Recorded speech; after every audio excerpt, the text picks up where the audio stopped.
What the hell is this, Miss Barbosa? Are you serious? Kahit yata nasa elementary ay magagawa itong gawa mo. Ngayon nagsisimula na akong magtaka kung bakit ka nasa creative team kung wala ka namang talento. Ayusin mo yan, ngayon din. Ang malakas na sigaw ni Alexa sa isa niyang staff, naha-high blood siya dahil deadline na nila sa isang proyekto nila pero hindi pa inayos ng matino. Pero ma'am, uwian na. I don't care kung uwian na, Miss Barbosa, kaya nga may overtime, di ba? Ayusin mo ang pinapagawa ko or else better not come to the office tomorrow cause you're fired. Nakakabinging singhal muli ni Alexa. Talagang pinapainit ng kaharap ang ulo niya. Ayaw niyang mapahiya siya sa kliyente nila.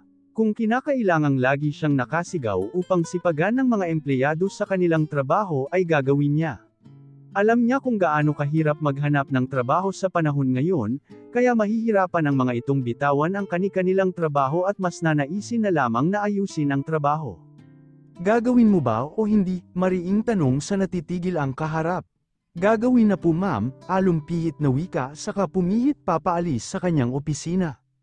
Uwian na yon ngunit marami pa siyang gagawin, lumabas lang siya saglit sa opisina niya nang mabulwagan ng dalawang babaeng nag-uusap. What are you doing? Taas ng kilay nito. Hindi ito lugar upang magtsismisan, paninita sa mga ito. Ate, baling ng kapatid niyang si Helena. How many times do I told you Miss Prieto to speak to me formally inside the office? Mataas na boses na noon ay nakaagaw sa lahat ng papa-out na empleyado. Work is over ma'am, mababang tinig ng kapatid. Ngumisi siya sa dahilan ng kapatid. Work is over, yes, but you're not yet out in this office, right? Nagdahilan ka na nga, palpak pa, singhal pa rito. Nakita niyang nagyuko ng ulo ang kanyang kapatid. She already warned her not to work under their company pero mapilit ito. Ayaw niyang isipin ng mga empleyado niya na pinapabura niya ito dahil kapatid niya. They're all her employee, kapatid man niya ito o kaibigan. Hintayin niyo munang makalabas kayo ng opisina bago kayo magharutan o magtsismisan, maliwanag ba? Opo ma'am. Chorus na wika ng kapatid at ang kausap nitong babae. Bumalik na siya sa kanyang opisina upang tapusin ang ilang papeles na kakailanganin nilang e-present sa isang kliyente bukas, nang bumukas ang pintuhan niya at niluwa ang best friend na si Mariel. My God naman Alexa, pati kapatid mo walang patawad sa katarayan mo sa mga empleyado mo, dirdiretsong wika nito. Mariel, if you're here to scolded me on giving action sa maling ginagawa ng empleyado ko, ay maaari ka nang bumalik sa pinanggalingan mo. Aniya na hindi man lang tumitingin dito. Alexa, I am just reminding you, giit pa ng bagong dating. Ma'am, call me ma'am, we're in the office at as a co-worker, mas mataas ako sa'yo, matigas na utos sa kaibigan. Narinig niyang bumantong hininga muna ito bago muling nagsalita. Okay ma'am Alexa, would you mind being polite also to your staff? My God, I saw your sister crying going out from the office, you're so insensitive. Look, lahat sila ay takot sa iyo and they're all horrified. Para sa kanila, papasok lang sila sa opisina dahil nandito ang kabuhayan nila. Pero if they have choice, ayaw na nilang pumasok dahil sa iyo, litanya ng kaibigan. Dahil sa akin, maang sabay turo sa sarili. Dahil sa akin, this company recovered. Dahil sa akin kaya may trabaho sila. At dahil sa akin kaya nabubuhay pa sila, malakas na wika nito. Tumayo sa harap niya ang kaibigan, you're wrong ma'am Alexa. Dahil sa kanila rin hindi lang ikaw. Dahil sa kanila kaya nagpa-function ang opisina. Dahil sa kanila kaya kumikita sila at dahil sa sikap at galing nila kaya sila nabubuhay. Alam mo ma'am Alexa, hindi na ikaw ang dating kaibigang nakilala ko. Frenta ka na pero wala pa ring pagbabago sa buhay mo. Dinig na wika ng kaibigan na hindi na nakapagtimpi. Miss Prieto, alam mo kung nasaan ang pintuhan kaya makakaalis ka na, malakas na wika ni Alexa. Bakit? Dahil ba tama ako? Look Miss Prieto, I am your superior. You know what? Mas mataas ako sa iyo. Mas maganda ang career ko. I am free. I can do whatever I want, uyam niya. Oh yes you are, but, are you happy? Katuyang saad naman ito sa kanya na nagpatigil sa kanya. In 6 months time you'll be 30. But no love life, no kids, no family. Ops, I forgot, you have Helena but it seems like you're pushing her away.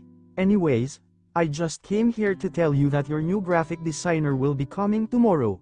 it's his first day kaya ipakita mo na agad ang sungay mo para malaman natin kung magtatagal ba o hindi. It's the third times we look for that position in just a month. Sarkastikong wika ng kaibigan bago siya iniwang natitigilan.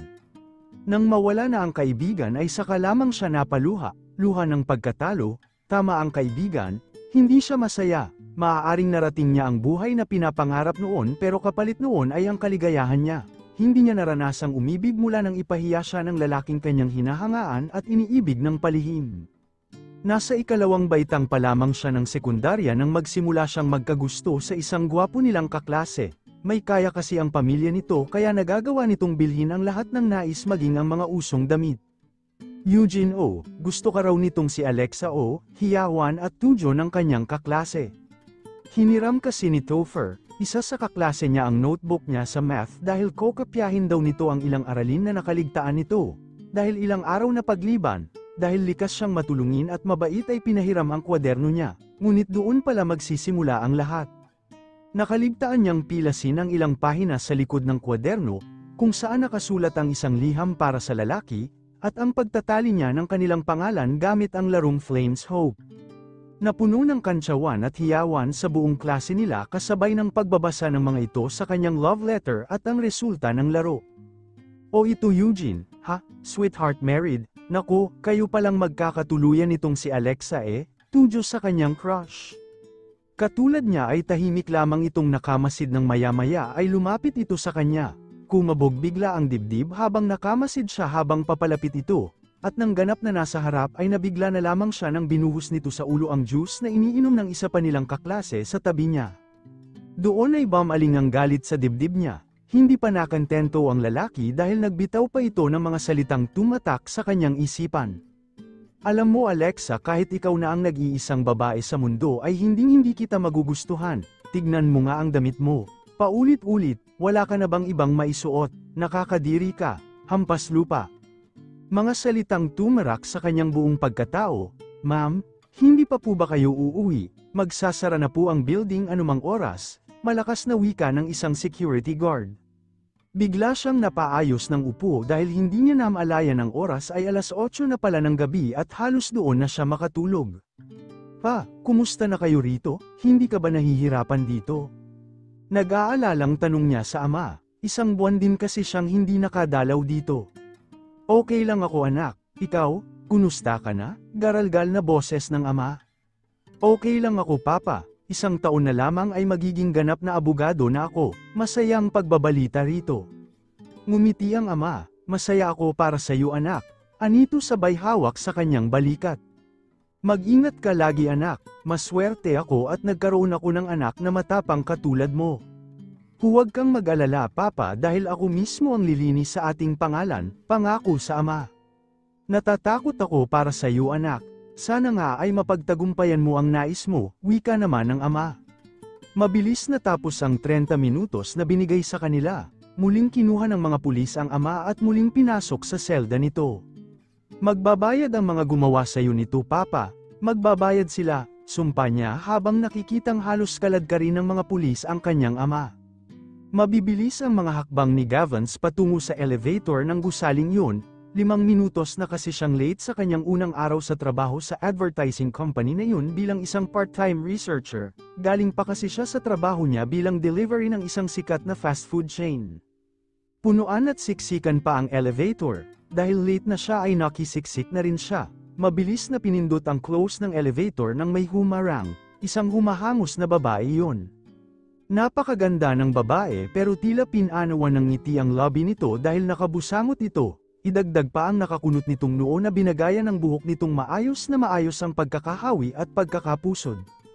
Muling pinindot ang close ngunit ayaw magsara ang elevator na katunayang overload, walang gustong lumabas maging ang babaeng nasa harap.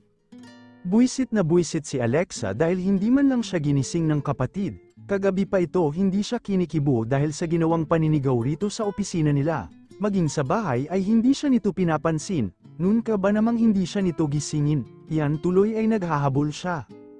Idagdag pa ang siksikan na elevator, halos gusto na niyang sumigaw sa sandaling yun at paalisin ang laman ng elevator, nakahabol nga siya roon pero nakailang pindot na siya ay ayaw gumalaw ito. Kahit anong on mo dyan hindi yan gagalaw. Overload kasi, tinig sa kanyang tabi. Nabuwisit siya lalo at mabilis na binalingan ng lalaki, natigilan siya nang makita ang gwapo nitong mukha. Tulad niya ay mukhang nagmamadali rin ito at kanina pa panay ang tingin sa relo nito. Napangisi pa siya nang makita ang relo nito, isang Rolex yun, ngunit nang makita ang suot na damit nito ay nadismaya siya, maaaring imitation lamang ang Rolex na suot. Kupasing t-shirt at maong pants ang suot ng lalaki saka rubber shoes, sa totoo lang ay bagay na bagay rito ang suot. Magaling magdala, aniya pa sa isipan, nasisiyahan ka ba sa nakikita mo miss? Tinig nito na nagpabalik sa kanyang kamalayan. Nangunot ang noo niya, excuse me, tinitignan lamang kita para sana, ikaw na ang magkusang bumaba upang akyat na, di ba? Mat-array na sabad ni Alexa sa pamamahiyan ng lalaki. Ngumiti si Gavins at lumabas ang dalawang biloy sa pisngi aga mulek. Why not? Ikaw ang lumabas miss. Look, lahat tayo ay nagmamadali. Since ikaw ang nahuling pumasok, ikaw na lang ang lumabas. First come first serve nga diba? Awat ni Gavins. Kahit medyo kinakabahan na dahil late siya ay hindi niya mapigil ang matawa sa babaeng kausap, tila kasi bomba itong hindi pa natatanggalan ng pin upang tuluyang sumabog, alam niyang nagpipigil lamang ito. Really, nahiya naman ako sa pagiging gentleman mo. Bakit hindi na lang ikaw ang lumabas? Tutal parang hindi ka naman papasok sa trabaho giit nito. It's my first day miss. Baka ikaw ang naliligaw kasi hindi dito ang eskwelahan. Sa porma mong iyan at sa mukha mo daig mo pa ang isang prinsipal. So, lumabas ka na at aakyat na kami. Mahabang saad ni Gavins habang titig na titig sa magiging reaksyon ng babae. Aba, inis na nito na nanlalaki na ang butas ng ilong nito. Ano Miss Principal, bilis na, bugaw pa rito, dahil sa inis ni Alexa ay padabog siyang lumabas ng elevator. Bago nagsara ang elevator ay inirapan muna ang lalaki. Tumawa ng malakas si Gavins, nang makarating siya sa pakay ay agad na nakita si Miss Mariel. I'm sorry ma'am, I'm late, paumanhin sa babae na may kasama pang isang lalaki. Good thing wala pa dito ang boss. Kasi kapag nagkataon, naku, abot hanggang Pluto ang malakas nitong boses. Binabalaan ko na kayo, masungit ang boss natin pero mabait yan, best friend ko kaya lang tumatandang dalaga kaya masungit, pabirong wika ni Mariel. Bakit, ilang taon na po ba siya ma'am? Tanong ng lalaking kasama nito. Malapit nang mag-30, NBSB kaya ayon, ngiting-ngiti nitong wika, pero sekret na lang hirit pa nito. Naintriga naman si Gavins sa bagong boss, may kumatok sa opisinang kinaroroonan at sumungaw ang ulo ng isang babae. Maganda ang babaeng nakasilip roon, agad na napansin ni Gavins na tila titig na titig ang kasamang lalaki sa babaeng nakasilip. Ate Mariel, si Ate Alexa, nasa office na po, pagbibigay alam ni Helena kay Mariel saka nagpaalam. Tikhim ni Gavins sa lalaking kasama, doon ay bamaling ito sa kanya. Gavins nga pala Brad, ikaw, tanong rito. Ernel, bagong graphic artist nila dito, pakilala nito, ikaw. Gavins, part-time researcher para sa mga gagawing TV ads, aniya sa lalaki. Bago ka rin, balik tanong nito, oo, guys, we have to meet the boss. Gaya ng sabi ko ay may kasungitan ang boss natin. Did you see the girl who came here a while ago? That's Helena, the boss sister pero maging iyan ay hindi nakakalagpas sa katarayan ng ate nito. Tila nananakot na wika ni Miss Mariel sa kanila. Sumunod sila sa babae at nakitang kumatok ito sa pintuan ng isang opisina na nakalagay ang general manager.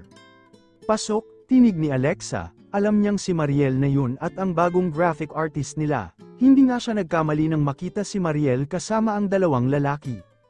Ganoon na lamang ang pagkunot ng noo niya nang makilala ang huling lalaking pumasok sa kanyang opisina, nakita niyang maging ang lalaki ay napatingin din sa kanya at tila gulat na gulat din. Ikaw, sabayan nilang bigkas, ikaw, sabayang bigkas nila ng lalaking nasa likod ng kaibigang si Mariel. Magkakilala kayo, naguguluhang sabad ng kaibigan. Look who's here, akalain mo yun. Ang lalaking nagpalabas sa akin sa elevator at ang lalaking dahilan ng aking pagka-late ay siyang magiging empleyado ko pala, sarkastikong wika ni Alexa. Excuse me lang ha, dahilan ng pagka-late mo. Aba, hindi naman yata tama na ibaling mo sa iba ang pagka-late mo. Ang sabihin mo ay late ka lang talagang gumising, Awat ni Gavins. Sinong nagbigay ng pahintulot sa iyong magsalita? Sikmat ulit niya. Hindi, siya ba ang bagong empleyado? I am sorry but you're fired. Malakas na singhal ni Alexa sa malabis na inis sa lalaking nakangisi sa kanya. I am sorry Ma'am Alexa but Mr. Saison is not your new graphic artist, ito si Mr. Clarete, turo sa nasa harap nito. So, ano ang ginagawa ng lalaking yan dito sa opisina ko? Inis pa ring turan. He will work under my team, my new part-time researcher, as you can see, malapit na ulit akong manganak, ani ng kaibigan na tila dinidiin pa ang bawat salita nito gaya ng panganganak nito. Iniinis mo ba ako Miss Prieto, Mrs. Prieto? Pagtatama pa ni Mariel, no, I'm not. Masama bang sabihin kong malapit na ulit akong manganak, pagdidiin pa niya ng salitang ulit. Mrs. Prieto, observe your manners, respect me as your superior. Nang gagalaiti na si Alexa sa pamamahiya ng kaibigan sa mga kasama nito sa kanya. Nasimulan na ni Mariel bakit hindi pa niya lubusin tutal ay ganoon pa rin naman magagalit at magagalit pa rin ang kaibigan, hanggang ngayon sa tuwing magagalit ito ay iyon ang sinasabi, pero hanggang ngayon ay naruroon pa rin siya. Is it hurts Ma'am Alexa na napag-iiwanan ka na ng panahon, nakakadalawa na ako ngunit ni halik yata ay hindi mo nararanasan. Turan na nagpapintig ng kanyang tainga. Mrs. Prieto, get out of my office, get out, nagpupuyos ng galit na wika ni Alexa sabay turo sa pintuhan niya. Gavins was stand looking at Alexa furious face, ngayon lang siya nakakita ng ganoong kabangis na babae, no wonder walang nang ahas na ligawan nito or halikan man lang like Miss Mariel said. Napangiti siya sa nalaman tungkol sa babae. Ito ang epitome ng babaeng NBSB. Kahit sinong lalaki ay matatakot ligawan kung ganoon ang ugali nito. Nang makita ang mukha ni Ernel kanina ay halos manginig ito nang sumigaw ang magiging boss nito. Mabilis na lumabas ang kaibigan at ang bago niyang graphic designer, ngunit nangunot ang noo niya nang makitang naiwang nangingiti ang lalaking kinaiinisan. Ikaw, hindi ka ba lalabas? Sikmat rito. Naisip pang mas lalong asarin ni Gavins ang babae. No. Aniya saka lumapit sa harap ng mesa nito at printing umupo sa upuang naruroon. Antipatiko, usual ni Alexa sa lalaking kaharap. May sinasabi ka ba Ma'am Alexa? Tanong rito. Wala. Ang sabi ko labas. Singhal din rito. Ngunit hindi natinag si Gavins at pinanood lang ang babae. Ang mamula-mula nitong pisngi sa galit at kung paano ito kumilos. What are you looking for? Mataray pa ring saad nito. Ikaw, diretsahang wika, nabigla si Alexa sa sagot ng lalaki. Mukhang hindi yata uubra ang pagiging dominante niya sa lalaking kaharap. Muling ngumiti ang lalaking kaharap at lumabas ang magkabilaang biloy nito. Naiinis na si Alexa sa sarili dahil hindi magawang itudo ang pagiging mata-ray sa lalaking kaharap. O akala ko ba ay masungit ka? Bakit mukhang napipilan ka? Antag pa nito na nagpapanting ng kanyang tainga. How dare you to disrespect me? Labas! I said labas. Dumadagandong na boses ni Alexa. Imbes na matakot si Gavins ay natawa pa siya. You look so cute. I like it. Anang pa niya. Doon ay nakitang tumayo si Alexa at tinungo ang pintuhan upang buksan iyon para umalis na ang lalaki, ngunit laking gulat niya nang buksan niya iyon, ay halos matambo ang kaibigan at ang kapatid na nakikiusyuso pala sa kanila. What the hell? Aniya nang halos bumalandra ang kaibigan at kapatid sa kabiglaan. May ilan-ilang empleyado na rin naruroon at nakikiusyoso. Anong tinitingin-tingin ninyo? Balik sa trabaho, singhal sa mga empleyado maging sa kaibigan at kapatid. Nang mawala ang mga ito ay muling binalingan ang lalaki at laking gulat niya nang pagpihit niya ay halos wala na silang distansya sa isa't isa. Nananodie ka ba? Kunot noong saad. I'm not. Papalabas na kasi ako since pinapalabas mo na ako. Nakabalandre ka lang kasi dyan, wika nito. Mabilis na tumabi si Alexa upang makalabas na ang antipatikong lalaki. Madapa ka sana, anas niya nang makalabas na ito sa kabinalibag ang kanyang pintuhan. Hindi ganyan ang magsira ng pintuhan Miss Alexa. Di nagpangwika ng lalaki sa labas. Mas lalo pa siyang nenes rito. Gaar, nakakainis kang lalaki. Makikita mo. Aniya sa inis na bumalik sa kanyang mesa. At mas lalo pa siyang nenes nang makita ang larawan niya na nasa table niya. Nasa tabi pa nito ang pintle pen na ginamit upang lagyan siya ng sungay. Alam na niya kung sino ang may gawa noon. Walang iba kundi ang lalaking kalalabas lamang ng opisina niya. Natatawa naman si Gavins nang makabalik sa opisina ng magiging boss niya. Pumalakpak ang kanyang magiging boss nang pumasok siya na ikinabigla niya. Good job Mr. Saison. I like what you did. At least may katapat na iyang si Alexa. Kung wala ka lang girlfriend ay irerito kita dyan sa kaibigan kong iyan, wika nito. Sinong nagsabing may GF ako? Hinulaan ko lang naman. So you're single? Tanong ulit nito kasabay ng isang matamis na ngiti. Oo, ang galing. Ilang taon ka na ulit? Ani ulit ni Mariel. 29. Oh, mag-30 si Ma'am Alexa on March. Okay lang ba sa'yo ang mas matanda? Natatawang wika nito. Well it's too odd but as they said, age doesn't matter, turan naman. I like you. Hi. Ito kasing si Alexa. Ang taas ng tingin sa sarili. Kaya iyan, walang nanligaw. Ni wala pa yatang first kiss. Susme, makakadalawa na ako ng anak. Siya virgin pa, palatok ni Miss Mariel sa kanya na kinangiti naman niya. Anyways, since nasa research tayo, may TV ad na naka-line up at ang product is shampoo for men. We have to do some survey and research how we gonna present it na papatok sa mga tao, orient nito sa kanya. Nagtrabaho na rin siya noon sa isang advertising company kaya madali na lang iyon sa kanya. Hindi pa man sila tapos mag-usap ng nito ay biglang tumunog ang cellphone nito. Hi, this is Mariel Prieto, how can I help you? Malumanay na tugon ng babae sa tumatawag sa kanya. Ngunit tila nag-iba ang mukha nito sa sinabi ng kausap. What? Pero bakit? Ha? Hindi afford. Bakit? Sinong artista ba kasi ang kinukuha nyo? Sunod-sunod na rinig buhat kay Miss Mariel. Mukhang may nag-back out na artistang kinukuha nila. Susme, bakit kasi si Ruro Madrid talagang mahal ang talent fee? Nakatayo na at nakapamaywang ito na hindi mapakali. Kailan ang deadline? Gosh! Sa Lunes na. Ano ang sabi ni Ma'am Alexa regarding on this?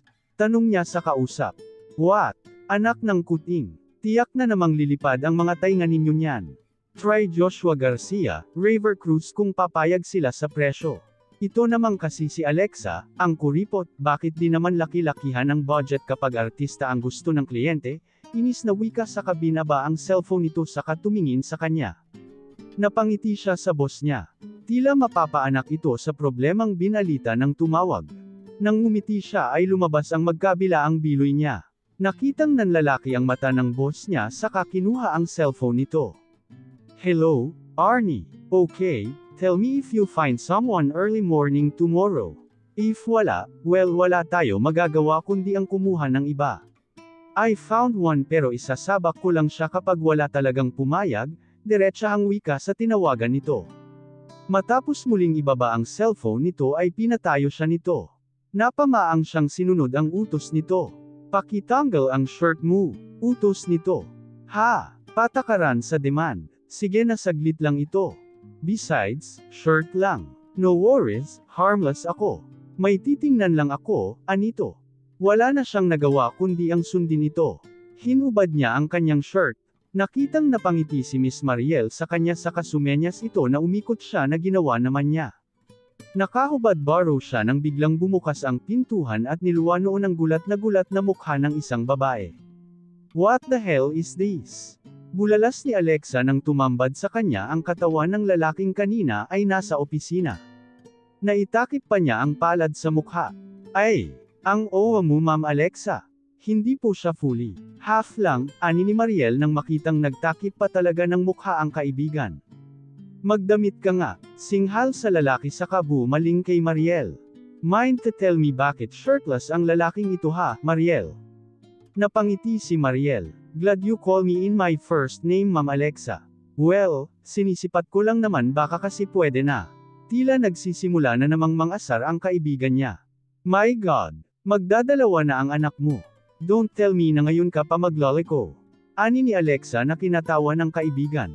Charot. Di ka na mabiro. Arnie inform me na ayaw pumayag ng manager ni Ruro Madrid sa talent fee. Binarat mo kasi, paninisi nito. What? But the deadline will be on Monday, maging ito ay naguluhan na rin. So, anong kinalaman noon sa paghuhubad ng lalaking ito? Bilang niya sa kinaroroonan ng lalaki na nasa tabi na pala niya. Nagkatinginan sila. Nagpanama ang kanilang mga mata. Tila ba hinihipnotismo siya nito? Come on Alexa, aniya sa sarili. Di ba sabi ko, isuot mo na ang damit mo. Singhal dito para mapagtakpan ang pagkapahiya sa pakikipagtitigan rito. Will, if no one will take the prize. Why not, mag-try ng bago. Fresh face. Agaw ni Mariel sa kanyang atensyon. Anong ibig mong sabihin? Naguguluhan sa gustong tambukan ng kaibigan. Bakit hindi natin kunin si Gavins? As you can see, may katawan, may hitsura, may ibubuga. Ani ni Mariel.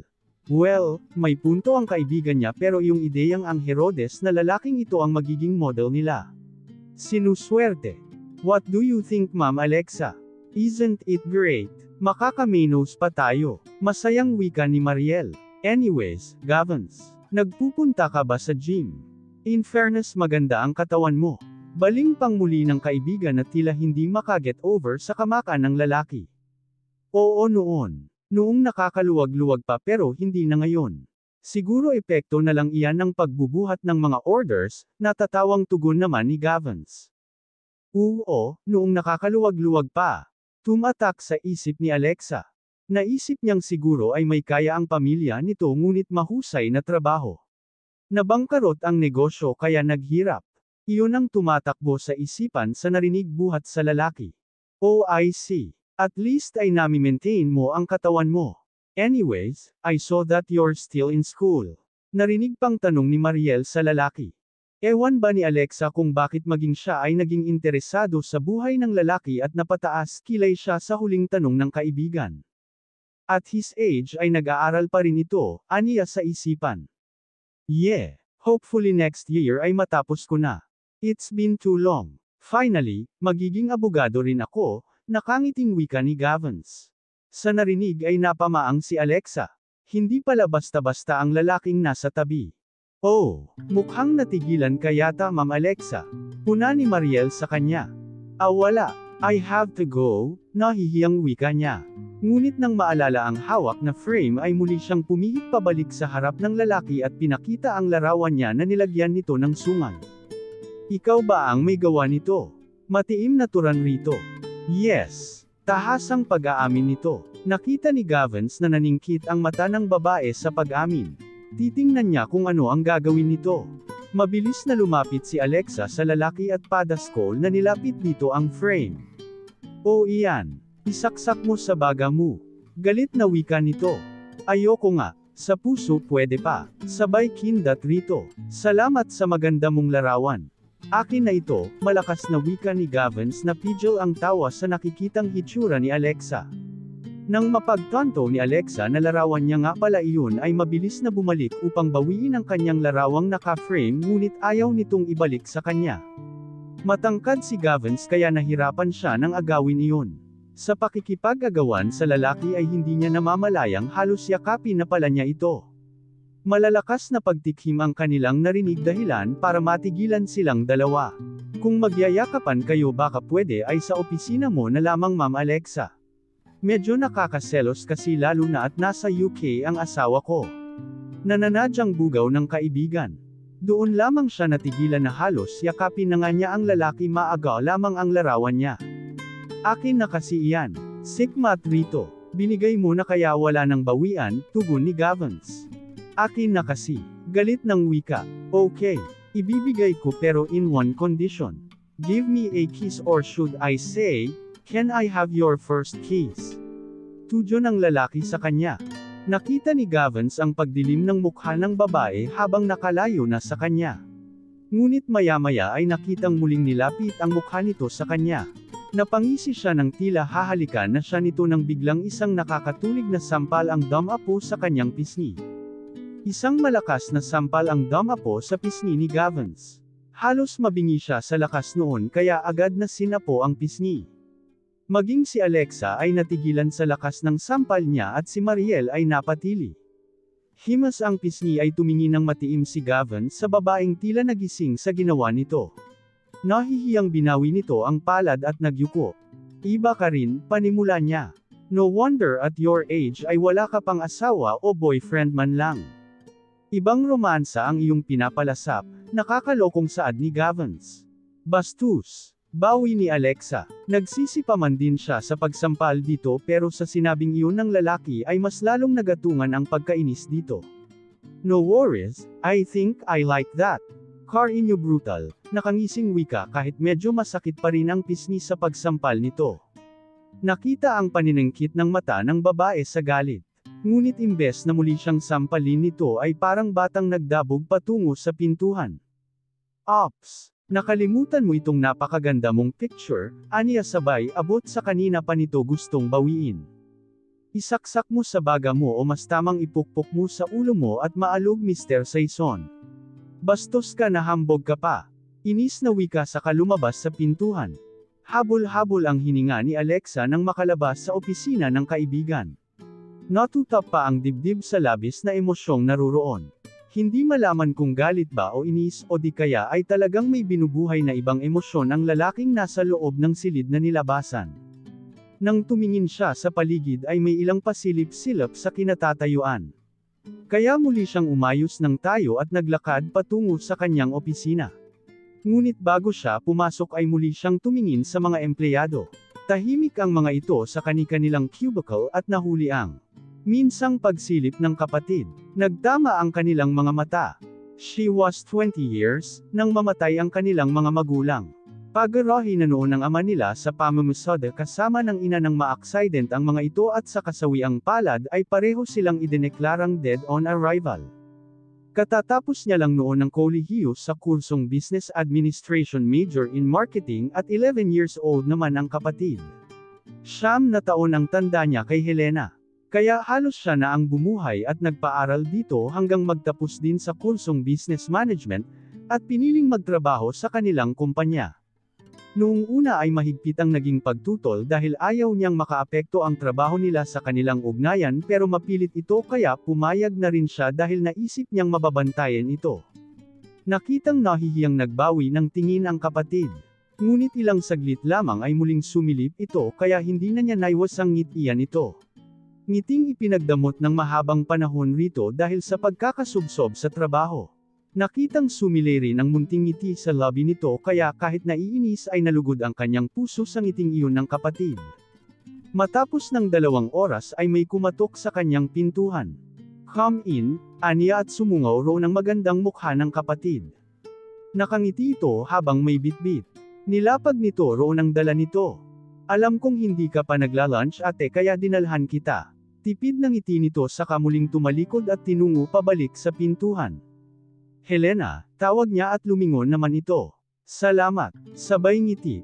Ngumiti ito. Kain ka muna Tay, mahirap magkasakit ngayon, anito sa katuluyang umalis. Natouch siya sa ginawang iyon ng kapatid at saka mabilis na kinuha ang binigay nito. Halos maluha siya nang makita ang laman ng kiddie bag na galing sa isang sikat na fast food. May note itong nakadikit doon. Hi ate, tandaan mo ta. Dati binibilan mo ako ng merienda tuwing malungkot ako. Napakabuti mong kapatid, mahal kita. Enjoy, Helena. Basa sa maliit na note na nakadikit doon saka kinuha ang kid burger at kinain.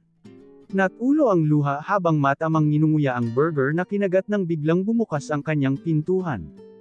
Napatigil ang taong papasok sa kanyang pintuhan nang makita ang kanyang pagluha. Mabilis ang ginawang pagpahid doon. Nagitla si Gavins nang buksan ang pintuhan ng opisina ni Alexa.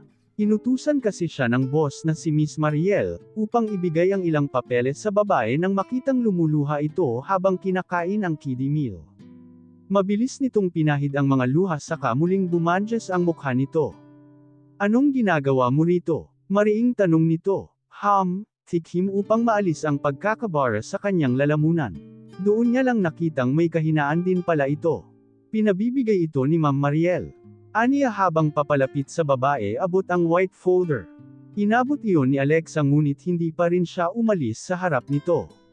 Napakunot noong tumingin ito sa kanya. You can leave now Mr. Saison, formal na turan nito. It's my first time na nakakita ng babaeng umiiyak habang kumakain ng kiddie meal. Aniya pero wala siyang balak asarin sa pagkakataong iyon ng babae. Inaasar mo ba ako Mr. Saison? Galit na namang wika ni Alexa. No. Relax Miss Alexa. Wala akong balak masampal ulit. Anyways, whatever it is. Hindi masamang umiyak paminsan-minsan, wika ni Gavin sa kainiwan ng babae. Napamaang na lamang si Alexa sa sinabi ng lalaki. Mukhang malalim din ang pinaghuhugutan nito. Nagdaan pa ang 4 na oras ay tuluyang pamatak ang uwian. Nananakit na ang leeg sa maghapong pagbabasa ng papeles at pag-aanalisa sa lahat ng concept na pinasa ng kanyang mga empleyado. They need her approval. Nang masipat ang orasan ay 5 minutos na lamang, ay mag-aalas 6 na kaya mabilis na niligpit ang gamit dahil marami na rin naman siyang natapos. Gusto niyang sabayan ang kapatid. Nang makaligpit ay lumabas na siya at sakto namang nakitang papatayo ang kapatid sukbit ang shoulder bag nito. Uuwi ka na. Pukaw pansin dito. Napalingon ito sa kanya. Opo ma'am, anito. Okay. Sabay ka na sa akin, aniya saka nagpatiuna sa paglalakad. Sumunod naman ito sa kanya patungo sa elevator papunta sa parking area ng building na iyon. Tahimik ito ngunit nakangiti. Bakit nakangiti ka? Tanong sa kapatid. Kasi ate, ang tagal noong last na nagkasama tayo. Lagi kang late umuwi at minsan sa umaga ay halos hindi pa tayo nagkakasabay, anito habang papasok sa kanyang sasakyan. Alam mo namang sakin lahat ang bagsak ng gawa ninyo, di ba? Siguro nga masyado lang akong workaholic, aniya sa kapatid. Nang papalabas na sila sa parking area ay namataan nila ang lalaking nakatayo sa harap ng building nila. Ate, di ba si Kuya Gavins iyon? Turo ng kapatid. Nilingon ang tinuro nitong direksyon at nakita roon ang lalaki na may kausap na 2 babae na base sa uniforme ay sa kumpanya rin nila nagtatrabaho. Hindi siya umimik sa sinabi ng kapatid. Muling binaling ang tingin sa daan. Anong tingin mo kay Kuya Gavins ate? Di ba ang gwapo niya?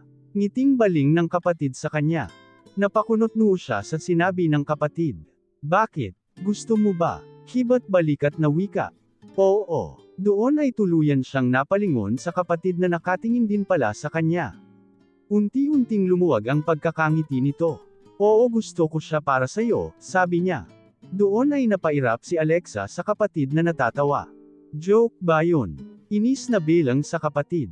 Nagbibiro lang ate, pero seriously, not bad. Mukha namang mabait si Kuya Gavins, pambibida pa nito sa lalaki. Bakit ba kuya ka ng kuya sa kanya? Inis na bilang sa kapatid. Ate naman, besides sa mas matanda siya sa akin ay gusto ko talaga siya para sa'yo, turan pa ni Helena. Ayaw niyang tuluyang masigawan ito kaya nanahimik na lamang siya. Mukha namang nakaramdam ito kaya tumahimik na rin ngunit saglit lamang iyon at muling nagsalita. Alam mo ate, impress ako sa kanya. Kanino? Kay Kuya Gavins. Biruin mo sa dami ng dagok na dumating sa buhay niya ay nanatili siyang matatag, anito. Maging siya ay naging interesado sa sinabing iyon ng kapatid. Hindi niya alam na tahimik lang ang kapatid pero may pagkatsismosa rin pala. What do you mean? Hindi siya nagpahalatang interesado siya. Biruin mo ate, when he was 20, nakulong ang papa niya dahil napagbintangang nakadispalko ng malaking halaga sa kumpanyang pinapasukan. Nang araw na hulihin ng ama ay siyang araw na inatake sa puso ang mama nito. Di ba? Grabe ang nangyari, tila awang-awa na wika ng kapatid. At ito ang matindi ate, lahat ng ari-arian nila ay nawala na parang bula at naiwan lang kay kuya ang malaking bahay nila, dagdag pa ng kapatid.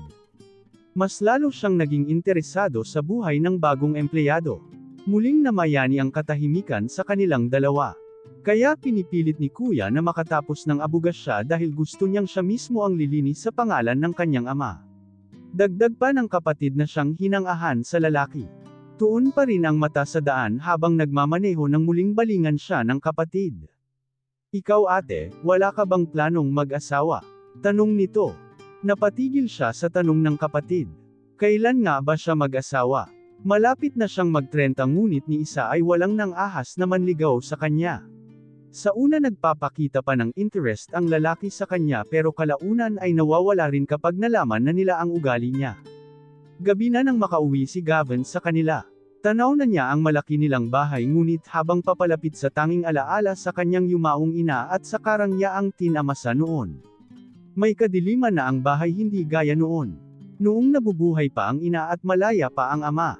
Maliwanag iyon at masaya silang pamilya. Malungkot ang bawat hakbang niya papalapit at sa paglapit sa mataas na bakal na bakod ay naabutan si Noel.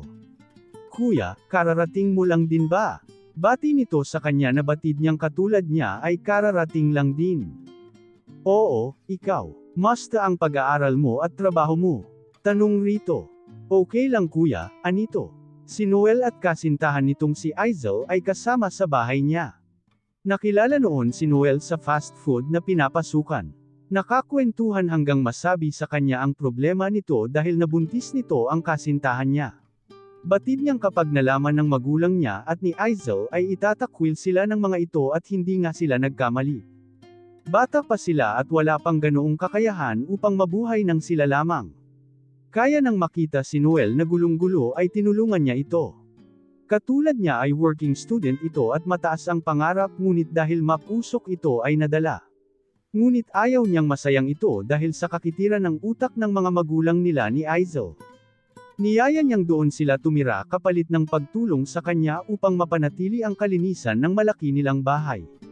Kahit walang gaanong kasangkapan na katulad dati ay pinapanatili pa rin niya ang kalinisan dahil alam niyang balang araw ay muling babalik ang rangya at kinang ng tahanang iyon. Kuya, antag ni Noel sa kanya. Agad siyang lumingon rito. Pasok na, anito habang hawak ang sarado ng gate. Mabilis naman siyang pumasok. Pagpasok ay bumungad sa kanya ang malaking portrait nilang pamilya na tanging naiwang nakasabit sa dingding, at sa ibaba nito ay ang lumang piano na gamit nila ng ina noong bata pa siya. Nakitang pumanhik na si Noel sa silid nilang magkasintahan. Lumapit siya sa lumang piano at tinipa ang keyboard nito. Tila may sariling isip ang daliri niya at tinugtog ang paborito nilang tugtugin ng kanyang ina. Halos maluha-luha siya nang matapos siya at isang kamay ang damante sa kanyang balikat. Si Noel na nakabihis na pala. Alam kong sa tuwing tinitipa mo ang piano na iyan kuya ay nalulungkot ka. Sa 3 taon namin ni Aizel dito ay kabisado na kita. Naririto lang naman ako kuya kung gusto mo ng kausap. May beer pa sa fridge, anito upang pagaanan ang loob niya. Ngumiti siya rito. Noel. Tawag buhat sa kusina at nailanganan nila si Aizel habang karga ang magdadalawang taon na nilang anak na si Zion. Kuya, dagdag pa ng babae. Nag-alangan pa itong magsalita dahil mukhang seryoso ang usapan nila ng kasintahan nito. Tikhim nito. Kakain na po, wika. Mabilis namang lumapit si Noel sa mag-ina at kinuha buhat sa kasintahan ang anak. Doon ay natigilan si Gavins. Habang nakatanaw kay Noel na karga ang anak ay tila nais na ring magkaroon ng anak. Doon ay sumingit sa isipan ng galit na mukha ni Alexa sa kakinapa sa bulsa ang larawan nitong tinanggal sa frame. Nakangiti siya habang nakatingin sa magandang mukha ng babae na dinaig pa ang prinsipal sa poster nito.